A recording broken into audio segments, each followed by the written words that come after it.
to be alive in this land of ours. Good to drive in this land of ours.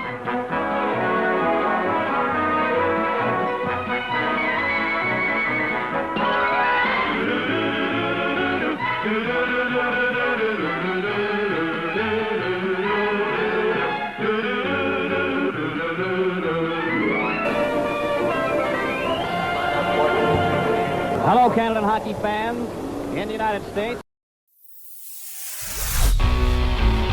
The Hockey Time Machine.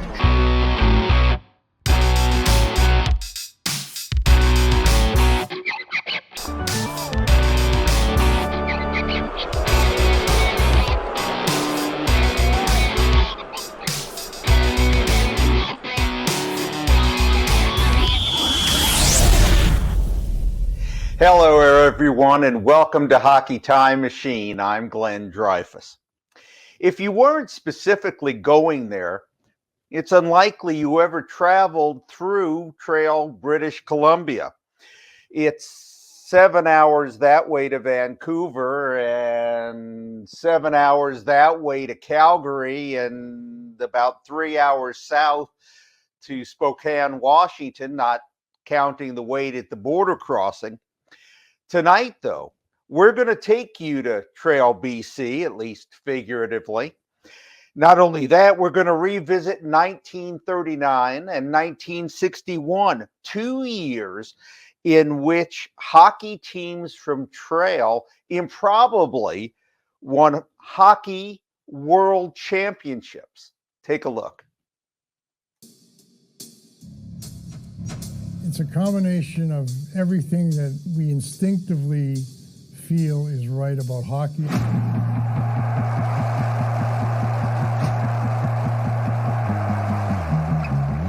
We always wanted to play for the Smokies. There was a chance that history was going to be made. Trail is a town quite near Vancouver. That was a dream that we had. I take great pride in the fact that you wore that uniform. And they were all my brothers. The league was tougher than today's NHL. Game of bumps and spills. My nose broken 6 times. Midnight cross-checked me. I had 200 stitches in my face alone. Broke my maxilla bone. And I lost 4 teeth from the front. Followed up through and broke my jaw here. A couple broken on the bottom. There was no quarter asked and none given. It's not even comparable. In 1,000 rinks in 1,000 towns, here's the great Canadian game, hockey. The 1961 World Championship was in some ways the story of David and Goliath. There was a team from a tiny little town in British Columbia taking on the big bad Soviet machine. When we landed in Russia, they had all the spotlights on us. You wouldn't get off the plane and the guys are with the machine guns. Sport becomes a stand-in for war. Crowd is identified as enemy. The final game of the 61 championship Started out pretty rough for us. You could cut the tension with a knife.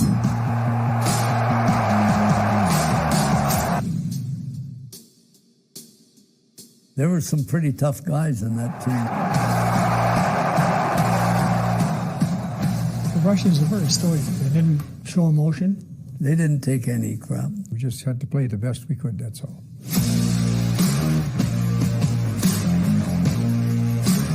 The Soviets were the Soviets. They didn't want to just win at hockey. They wanted to conquer the whole world. And here was a bunch of crazy mountain men saying, forget it. Crazy mountain men indeed. That's a clip from a wonderful new documentary, Trophy Town, Local Heroes, International Legends.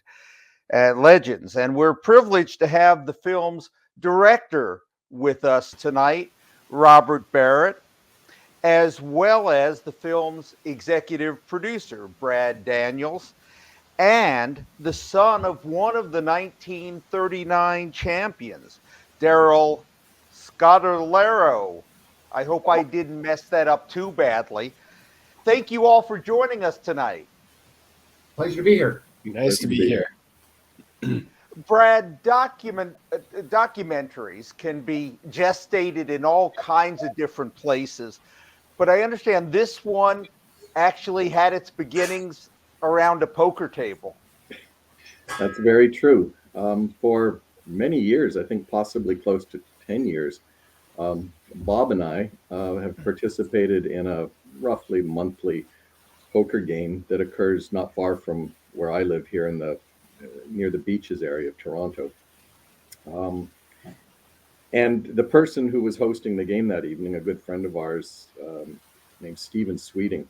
Stephen owns an appraisal company, and Stephen had been retained by the city of Trail to appraise a number of items in their museum, among which were a number of items related to the Trail smoke heaters. So Stephen had gone out and he was doing this job, which I think he had mentioned that we were going out there, that he was going out there. I'd been there a number of times. I have a brother who lives in Trail. But he came back from this job appraising items in the museum, and he said that he had discovered and learned about this amazing hockey team in Trail. Now I had heard about this team, but never really was told the story, didn't know much about them. I just knew they had this hockey team that people were crazy about out there. So he proceeded to tell us. Now, Stephen's an appraiser, and when he learns about something, he learns very deeply. He gets into detail, and he recounted the story of the Trail smoke heaters to us and just the amazing accomplishments of them. So we were sitting around the table, and our jaws just hit the floor. And the main thing that occurred to us was, we're all, in our 50s, 60s, maybe 70s, a number of us, was why we hadn't heard of the Trail smoke heaters, or if we'd heard of them, why we really didn't understand just how unbelievable this story was.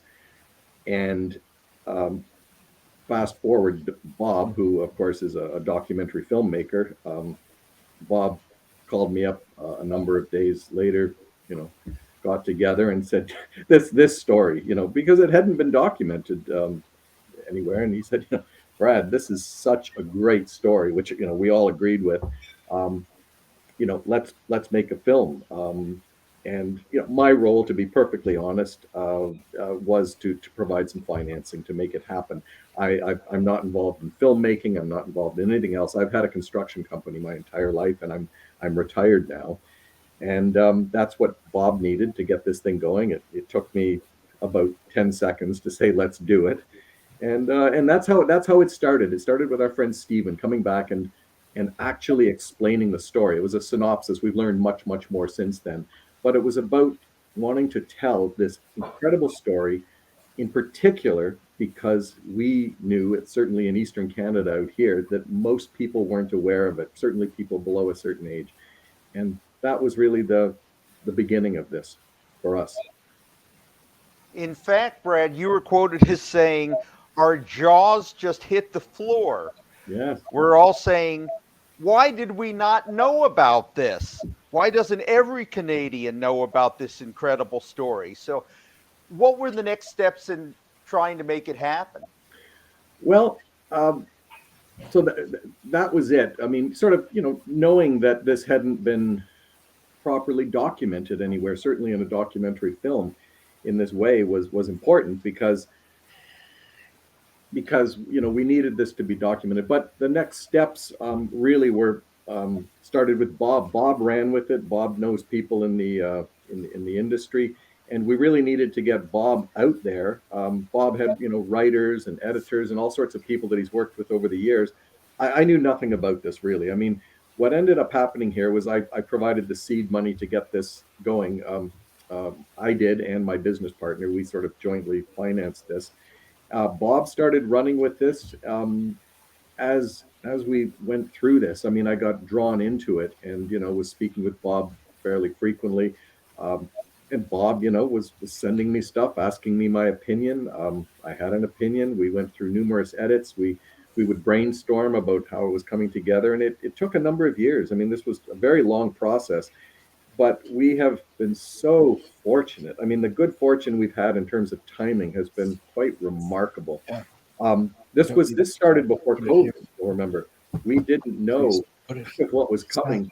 Bob was able to get out there and to document, to get all of the footage of the 61 players who are still with us before COVID hit. And if this had been after COVID, this film wouldn't have happened.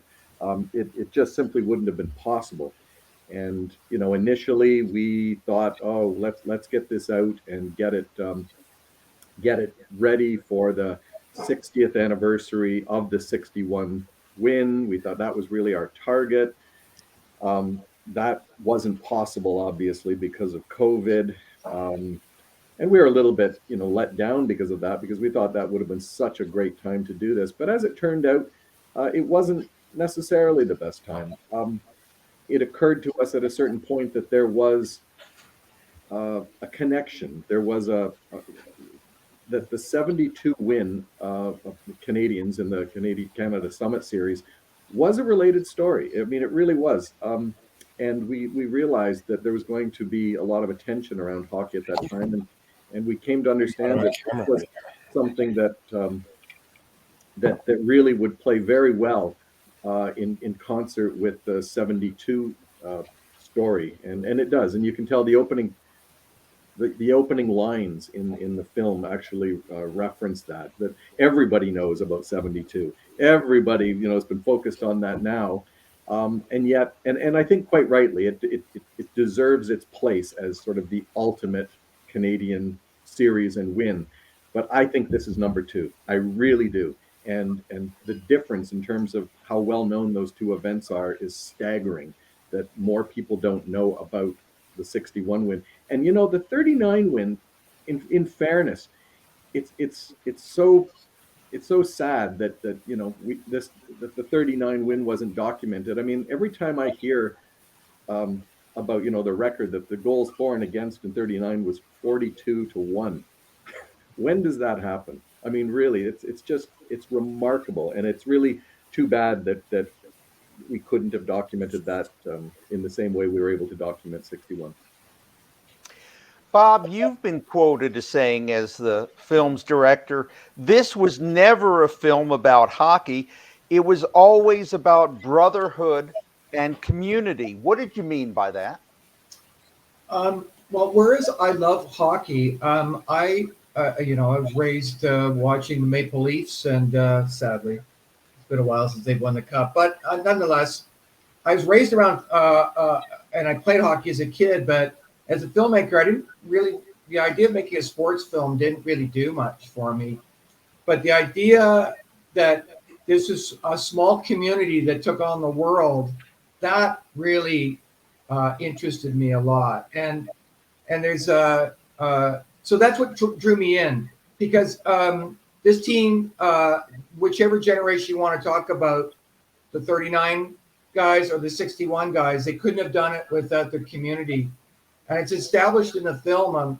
The community was so passionate about their hockey because there really wasn't anything else going on in Trail. Daryl talks about that in the film, and the fact that it was a company town in many ways. And what made it fascinating is the fact that the company would hire people to come and work in the plant, but they'd be scouting for hockey players. So if you were a hockey player with a good skill set, a competitive skill set, and you could and you would needed work, because this was it's not an NHL situation. It was like you needed to work, and then the hockey was a sidebar thing. It was your side passion.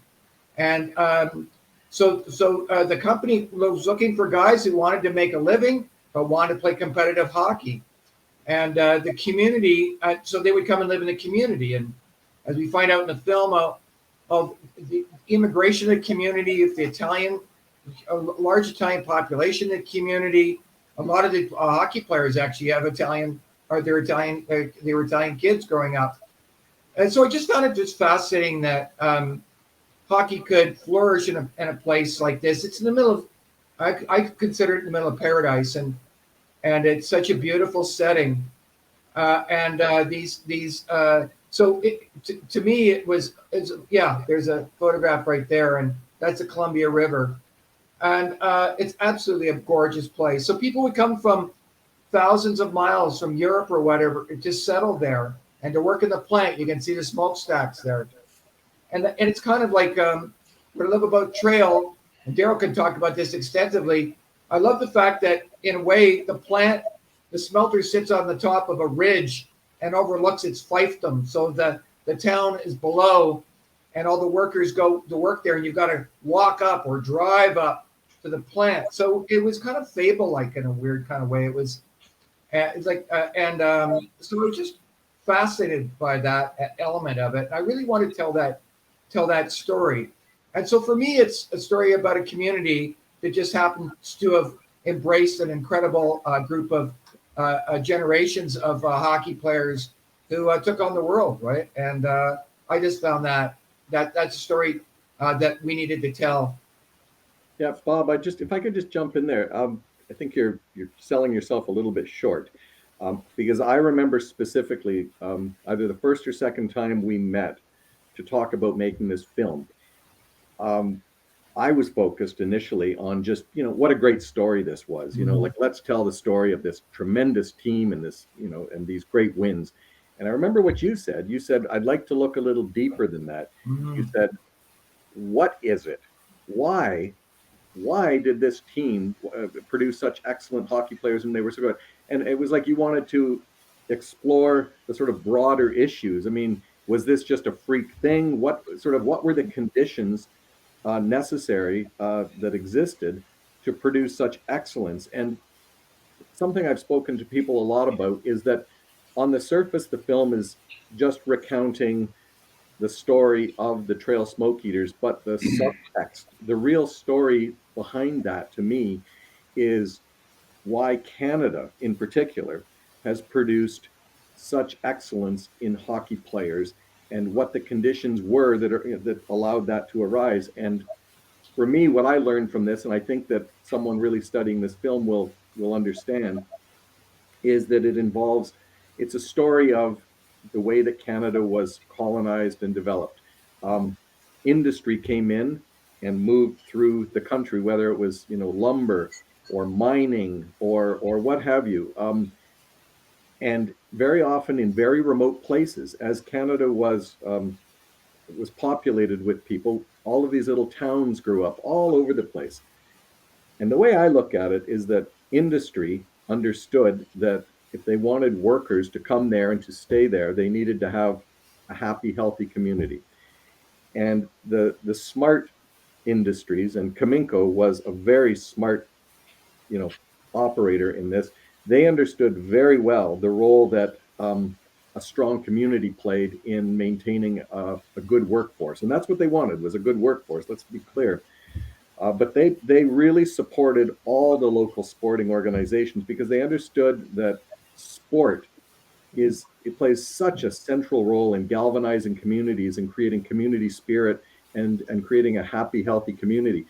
The other part of that is, like we touch on in the film, immigration. I mean, if you want to attract people to these smaller communities, it involves, or at least it certainly has in Canada and the US as well, it involves immigration. So immigrants were coming in, and what did they want? They wanted jobs, and they wanted to build communities, and Trail is a great example of that. So all of these elements are what produces this, and Trail is probably the best example. The Smoke Eaters are probably, I think, the best example. But let's not forget that there were many, many other communities across Canada that had club teams that did extremely well as well. Trail being the best of all of them.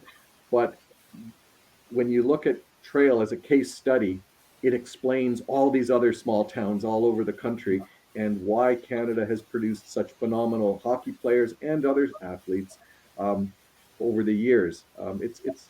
I just think it's really interesting to look a little bit beyond the story on the surface here. Yeah, that's why. Anyways, just to jump in here on that, it was important for me to show the relationship between the smelter and the town, but without overplaying that card. In other words, yes, everyone worked there, and we could have gone in all sorts of other places in that regard, but That's why in the film you see from how the plant keeps showing up because it's omnipresent. It's constantly there. It's a reminder of why everyone. There you go. There's the rink, and there's the arena in the background, or the arena in the foreground, and the plant in the background. And so they're constantly reminded about why everyone is there. So to Brad's point, absolutely. I mean, and that's why in some of the players in the film talk about how many years they served at the plant, what they did, and it's a phenomenal story about guys who are so dedicated to their families, to their work, but also to their love of the sport. Daryl, you're coming to us from Trail tonight, right? Well, no, I live just in a suburb of Vancouver.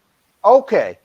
Yeah. Now, for the people in Trail, because as Bob and Brad have said, the town itself is part of the story. That, as Bob said, these guys came from this exotic, beautiful, remote place in Canada, went overseas and kicked the baddest asses on the block. So do you think to this day that that's still a source of pride in the community? Oh, definitely. Yeah, definitely. Even though this took place 60 years ago, there's still our generation that remember it. I was probably 13 years old while this was all going on, and it was the place to be. Everybody went to the arena, and everybody cheered for the Smoke Eaters, and it was, as we've been noting, very, very exciting time. Daryl, tell us about your dad, Duke Scotolero, the goalie for the Smoke Eaters in the 1930s. He was actually quite an innovator at the position. Well, yeah, he came from the Crow's Nest Pass, which is the southernmost Rockies pass between Alberta and British Columbia. And it's coal mining. And his future was going to be tied up in the coal mines. And he managed to pick up hockey as a sideline to get through the winters there. They're pretty severe winters. And he taught himself how to stop a puck, essentially. And that led him to Trail, where the Smoke Eaters were recruiting talent. And that allowed him, that was his way, his ticket out of the coal mines into a much better job at the, well, he worked as in office type situations for Cominco at the smelter. But I guess as he developed his skills, he actually joined the team right at the proper moment where they were able to, in 1938, win the Allen Cup, which is the Canadian Amateur Men's Championship. And then the following year, they were entitled to go to the Worlds. And they were very successful over there. But just to keep things in perspective, you have to remember that hockey was very well developed in Canada at that time in the late 30s. And the competition throughout Canada was very strong. So for them to win the Canadian Championship was quite a big deal. That was a very big deal because they were going up against Eastern teams, and the Allen Cup still exists and it's still played with amateur men's hockey, although not to the same degree because junior hockey has really replaced the Canadian amateur men's. But for them to win Canada, I think they played the Cornwall Flyers in the final series for the Allen Cup in Calgary. They were very proud, and as they should have been, to win Canada. And when they went to Europe, Europe was still in the early stages of developing hockey. So when you look at the stats and you say, well, 41 goals and 1 against, the competition wasn't there yet at that time. They were developing hockey, and they were looking at Canada as, oh my gosh, this is how we can play if we get our game together. So when the Smoke Eaters, when Dad's team came back, they were pretty humble, and yes, it was nice to win the world, but that was more in name than it was in stature. Well, let's back up a second.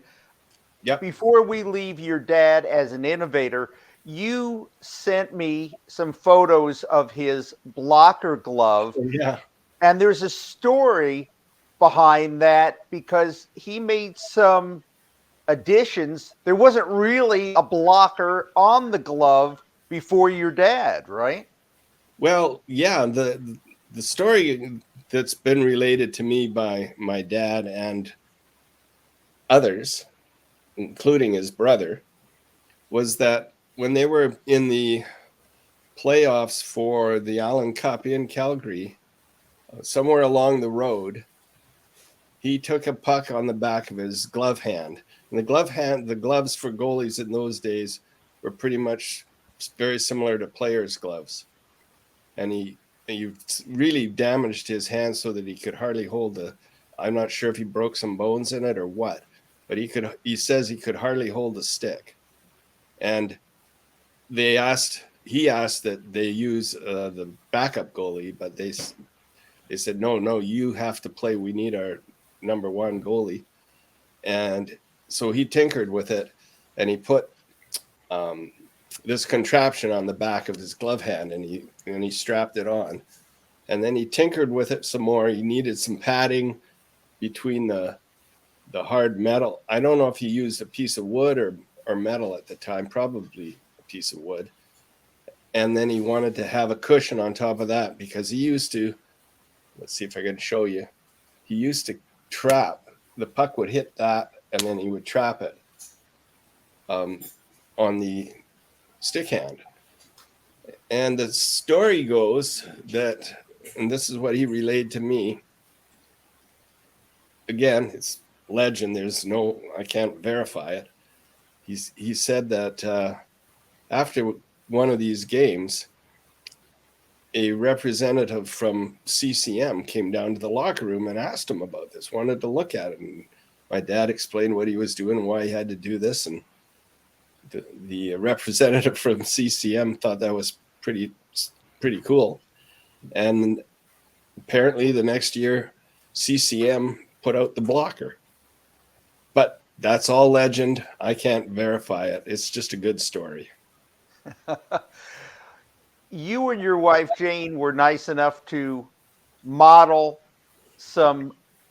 This is a replica, I believe, 1939 Smoke Eaters sweater. And I want to focus on that's a good replica, actually. It's very accurate. And as Bob was mentioning, the logo, it's got the smokestacks, the Cominco gold mining smelter, the burning gases and billowing smoke coming out of the smokestacks. And it's quite an unusual logo, isn't it? Yeah, it's iconic, they say. And yeah, it's very cool. And this is that's representing both teams. That's representing the 39 team and the 61 team. And they had a ceremony in Trail for one of the anniversaries of the arena. And they asked representatives of the families to go to that ceremony. I wasn't able to go, but my uncle Mario Scotolero attended, and that's the jersey on the right that represented the 61's world championship sweater.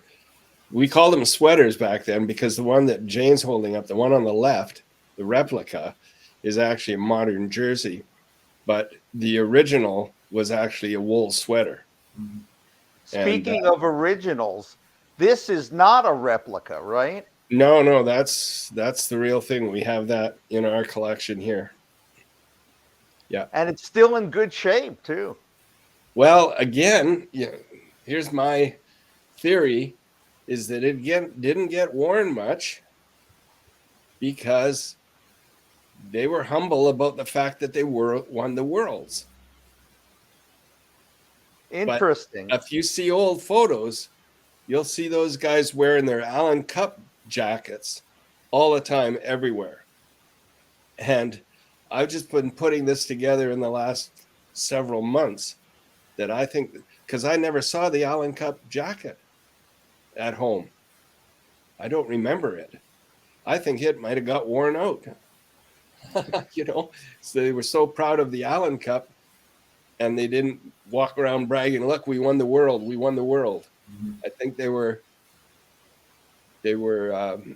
humble enough not to bang that drum.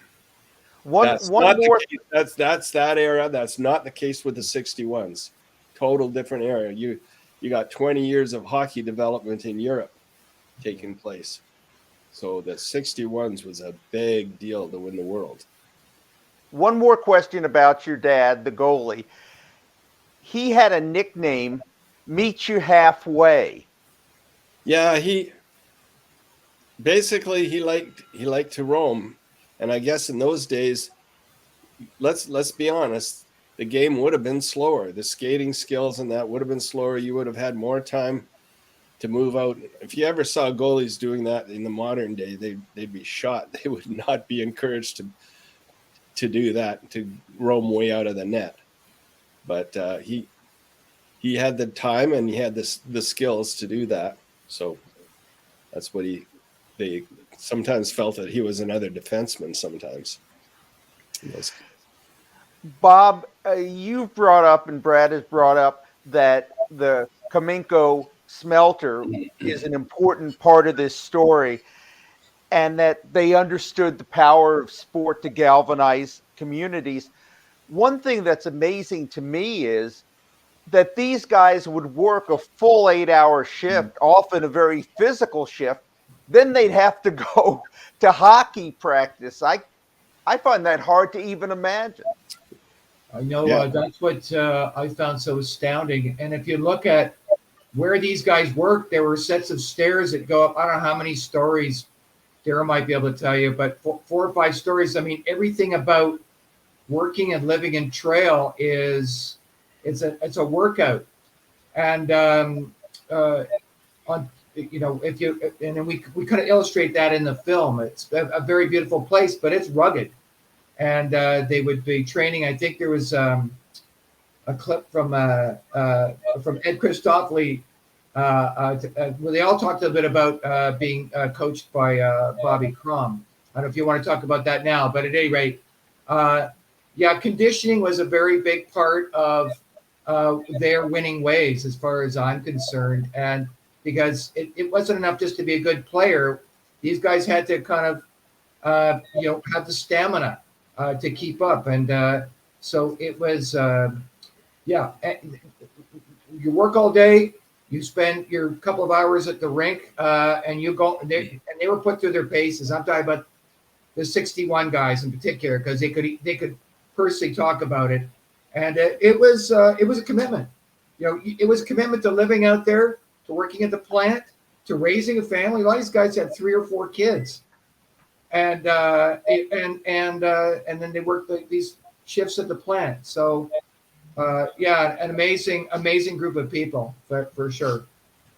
We will focus on the 61 team, but before we do that, sure. This is a photo of the 39 team, and as Daryl said, to earn the right to play for the World Championship, Trail first had to win the Allen Cup in Calgary. So, Bob, tell us about the Allen Cup, how important it was even back then, even in the 30s, and talk about the entourage from Trail that took the train trip up to Calgary with the team.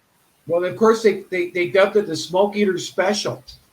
And what that entailed was about 700 or 800 of their dear fans climbing on board the train. And I can only imagine what a party that would have been. And they would have traveled from the mountains to Calgary to play. And upon their return, when they were victorious, it was absolutely insane. We have imagery and footage of them returning home to the Kootenays and the Trail.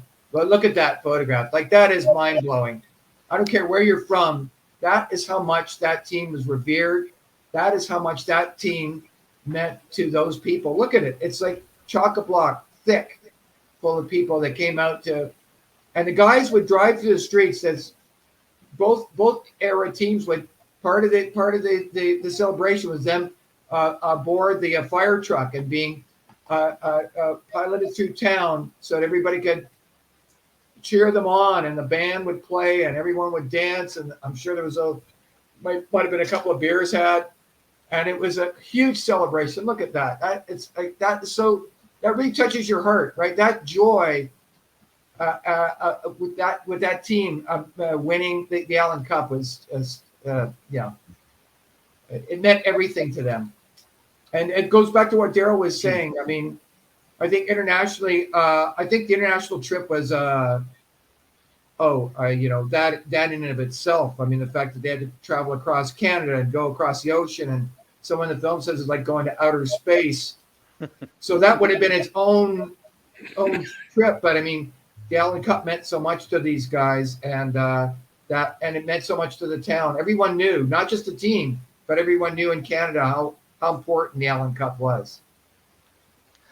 We should point out that if 700 people went with the Smoke Eaters up to Calgary, there were 7,000 people who were there to greet the conquering heroes coming back, which is amazing. Yeah.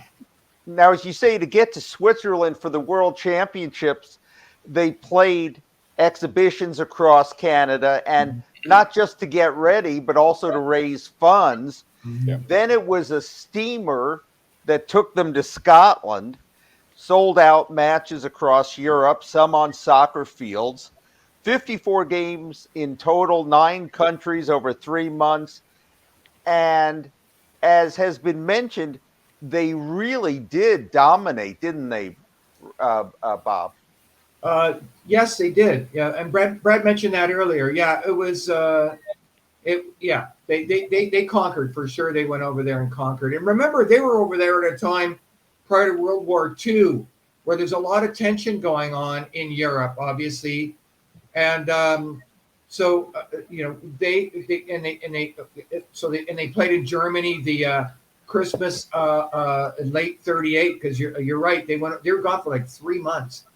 And they played exhibition games in Germany prior to the tournament itself. And great photos, by the way. I haven't seen some of those photos. So those are the Allen Cup jackets. Yeah, those are. Yeah, I love the Those are the ones they wore all over Europe. And yeah, those guys they're great, super handsome, and they look like Hollywood stars, don't they? Yeah. That's my okay.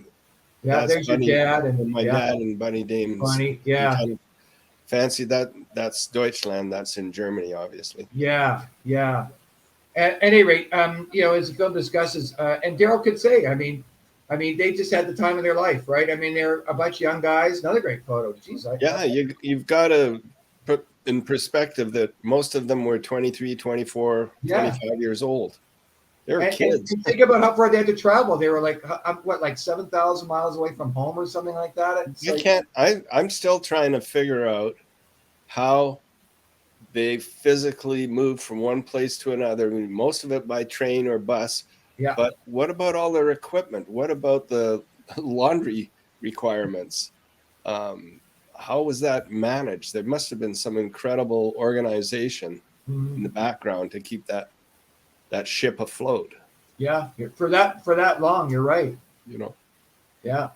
And guys, Daryl shared with us these wonderful photos, and it wasn't all business while they were in Europe. That's right. This is Duke as well as Bunny and Mickey getting pedicures while they were in Europe. So good for them. Yeah. Yeah, I don't know the story behind that. I only have the photograph, so I can. And this one is, I think, of a skiing trip while they were in Europe. Yeah, they were in Switzerland, right? So they were probably in some famous area out of, it was either Basel or Zurich at the time. Yeah, I love that shot. Can you imagine? Can you imagine a modern day organization allowing their guys to go skiing during a tournament.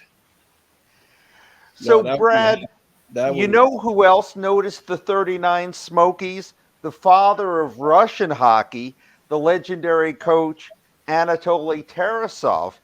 So decades later, Tarasov said of the 39 team, quote, the Smoke Eaters passing and puck control became the model for hockey in the Soviet Union.